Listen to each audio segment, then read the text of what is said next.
Welcome to PX Multifamily, Multifamily's only audio-video people experience podcast. I'm your host, Mary Gwyn, and I'm on a mission to improve the multifamily people experience by improving what people experience. Tune in for content focused on how to positively influence people and impact them, your team members, your residents, supplier partners, and clients. Everything's about the people experience.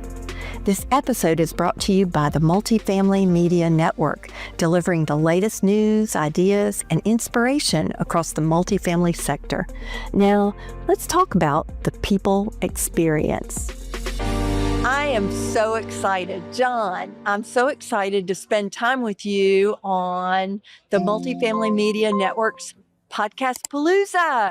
I'm excited to be here. Thank you, Mary. I'm so glad. So for the audience, John Modlin is my guest today on PX Multifamily, and we're going to talk about lots of different things, but I want first for you to know that John is the CEO of Legacy Apartment Staffing. Sorry. Going crazy here. So much noise, so many things. And he's not only been the CEO of that, but he was the CEO of a bigger national company. And now one of the things that intrigues me most about him, and I'm going to ask him about it, and he doesn't know I'm going to ask about it, is he is partners with his wife. And that intrigues me because I also, my business partner is my husband. Some of you know Tom Gwyn. So tell me, John, first, tell me 3 things you want the audience to know about just what Legacy Staffing does. Well, yeah, we're a staffing company, obviously. I mean, that goes without saying. When I left my other company and we started this, we sat down and we spent some time trying to figure out what we were going to call it. We knew what we wanted to do. We knew how we wanted to do it. We just couldn't come up with a name. And, searching the internet, trying to come up with some cool name that would stand out. And honestly, my wife was the one that she said, well, what are we trying to prove with this? I said, well, I want to do what I've always done, and that's pass on my legacy. And the name hit, and she goes, well, is that name available? And Legacy Staffing wasn't available, but Legacy Apartment Staffing was available. So we came up with the name, and then I reached out to a good friend of mine who does my marketing for me. And I said, I need a logo. And I created a logo myself, and it was okay. And she came up with one. And the interesting thing if you ever look at our logo, there's a circle on the side, looks just like a circle, but it's actually people holding hands in a circle. Oh, wow. And it symbolizes what we try to do, creating teams on apartment communities, getting people out there, creating their own legacy. So that has been our theme kind of as we've built this business. We started with 2 offices. We're up to 5 now that we're staffing in 5 different markets now. And the theme of that has been, the whole time has been legacy, what we're creating, a legacy for ourselves, but also bringing new people in that can start their own legacy. And that's probably the most important part for us in what we do. Wow. So when you and I've talked previously, one of the things that fascinated me about you is the things you differentiate yourself from other staffing companies. So tell me a little bit about what differentiates Legacy Apartment Staffing from others. Well, I think for me, there's a few that I think are different. One is, we're still old school. So we still do our interviews all in person. Wow. Most of our competitors, they have regional staffing people where they do Zoom interviews. I know my own son went through, when we moved to South Carolina a few years ago, went through another company and he interviewed with them via Zoom. He got signed up via Zoom and he never met a live person. Wow. In the 4 months that he worked for this other staffing company, and which I just found amazing. You can't get to know that person and know their strengths and weaknesses and what drives them, and you just can't see all that in a Zoom interview. So I've made sure we don't change that. We also, coming from property management, I've been in the industry for 35 years. My first 10 years were on site as an owner operator. Wow. And I didn't know that. Yes. And I used to be an independent owner. We had one rental property that my wife and I owned and rented out. And, I always remember what it was like when I was on site and we needed to find a temporary person to fill in for, a short time. We didn't have staffing companies back then that specialized in property management. So when we did use a temporary company, it was just general admin, but you would use somebody, they would come in, they'd work for a week or two, they weren't the right fit, and you'd send them back. You'd have to start your hours over again if you were going to try to hire that person. So I've always remembered that from way back then, that as a property manager trying to deal with hiring somebody, you're looking at personality, you're looking at attitude, you're looking at so many intangibles that you can't see in an interview, in a resume. You have to see it as they work with your team, and trying to fit that piece into your team. You don't want to have to start over again and start hours over again. So we've always offered that, as I call, staffing the position, not the person, so that, you've got a position to fill. We'll staff the position, whether it takes me 2, 3, 4 people. Your temp to hire hours count all of those people together. So it makes it so our clients, our property managers that we work with, have the opportunity to find the right person that's going to be the long-term fit for them. And that's the important thing for us. That is amazing. I like too that you do the in-person interviews, because on Zoom, anybody can be anybody they want. They talk about people not having pants on and all those things. But, very true. But so it's really wonderful that you do the in-person and really get a feel for the human. Well, and it's interesting because I've had a few people on my team have talked about, we could expand faster if we could hire somebody and do what the other companies do. And I'm not going to stop doing what we do. The interviews in person, I think we create more longevity with the placements when we get them there. And that's important for me. It's important for our clients. So I don't ever want to change that. That's wonderful. Well, one of the other things that intrigues me about you is your commitment to our industry, the multifamily industry, not just the staffing industry. The fact that you advocate on our behalf, the fact that you're Vice President of Education for the National Suppliers Council, you serve on the board of the Upper State Apartment Association, and looking at your resume, you've had so many volunteer roles. Tell me why you do that and what that means to you.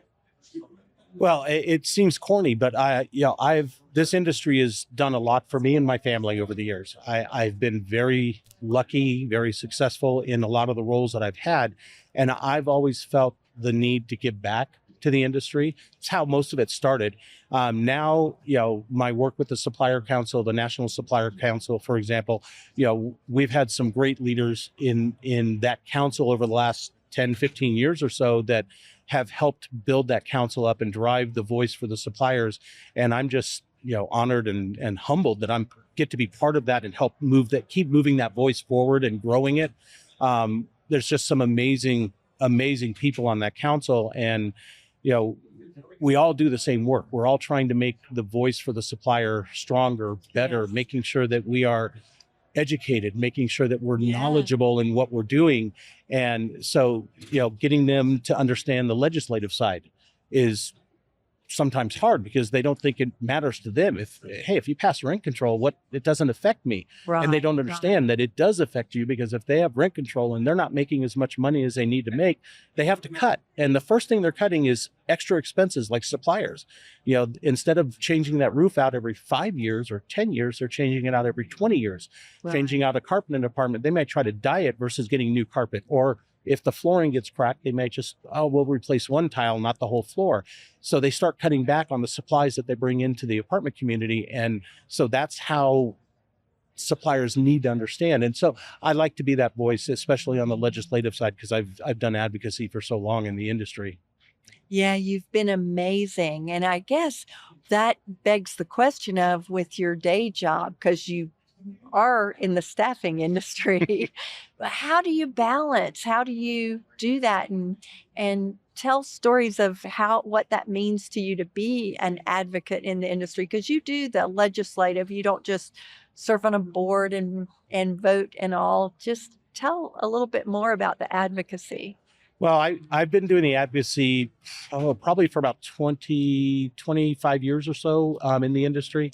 I got started in San Diego Wow. Funny enough, when Bob Wow. Pinniger, who is the executive director for NAA now, he was our lobbyist in San Diego Ah, 20 years ago. And he started getting me involved, saying, if you're going to get into leadership at the association, you need to understand the legislative side. And so I started slowly, locally doing some stuff there. Then we started doing stuff at the state level. And then it was about 20 years ago when a group of people they were on the board with me, said, you should come to Washington, D.C. and do the national lobbying. And I was freaked out. I didn't think that was what I should be doing. So I went one year. It was very unique, very different. Everybody, kind of held my hand and walked me through the process. And I've been every year since then. wow. And, That's amazing. you start building the relationships with your legislators up there.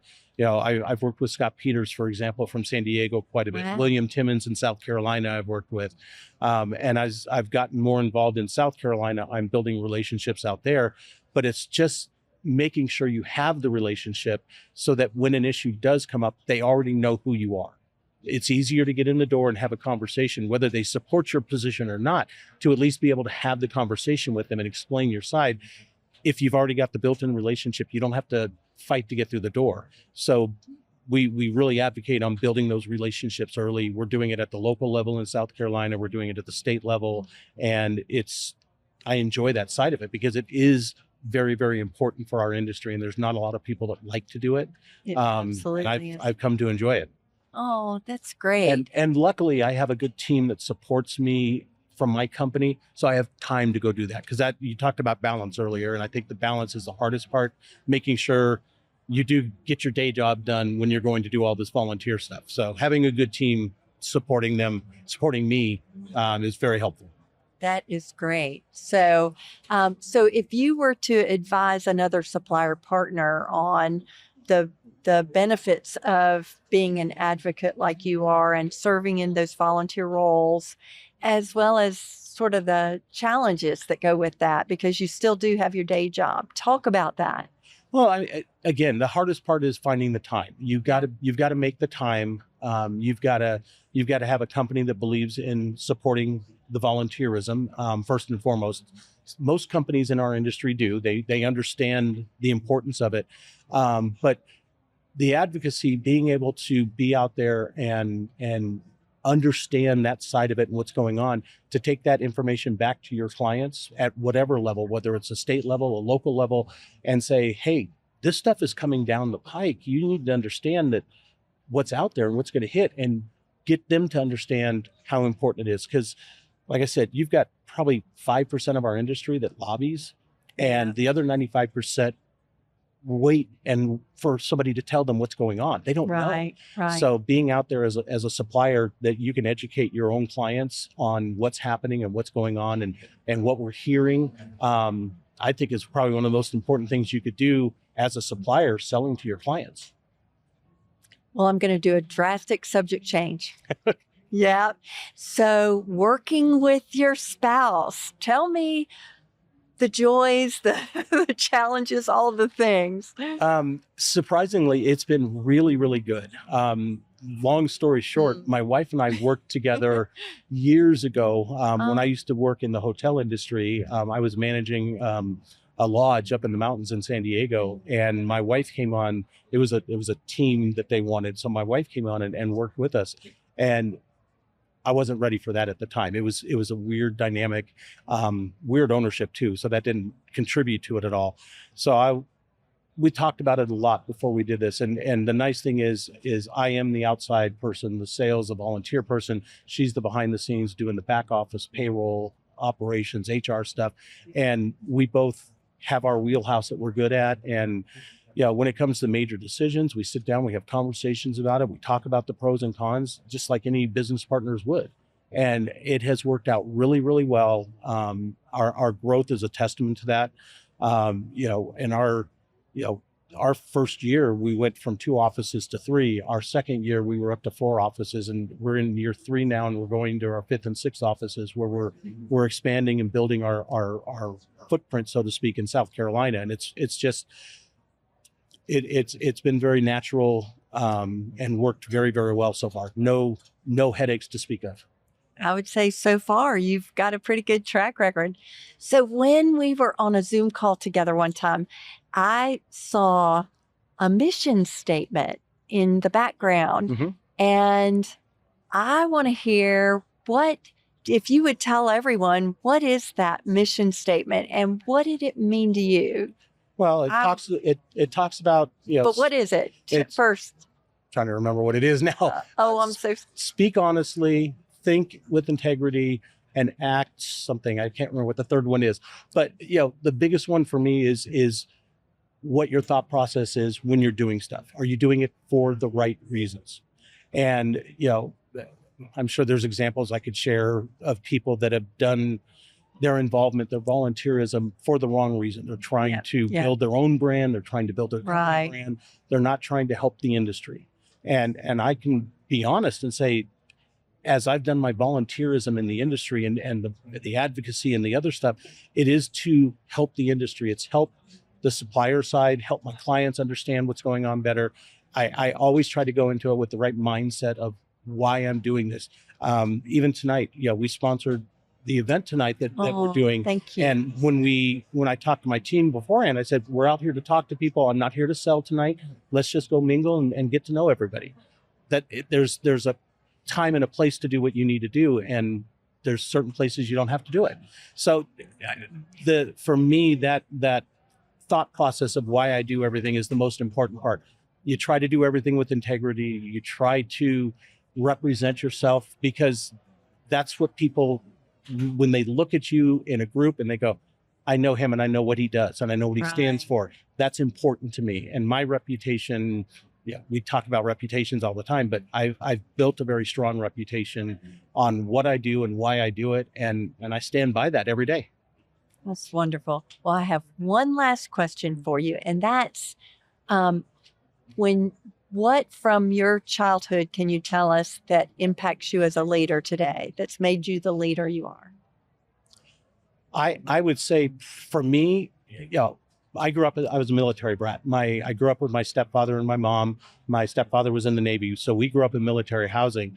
I remember, being 6, 7 years old and walking with my mom to go get the government cheese and the government milk, and we had nothing. And I was never given anything. I mean, the only thing I ever was given that wasn't normal was an instrument to play music, that my parents took a loan out literally to buy. So we never had anything. When I graduated high school, I was given 3 days. So, get a job, go to school full time, or move out. And I did all three. I got a job, I went back to school, and I moved out.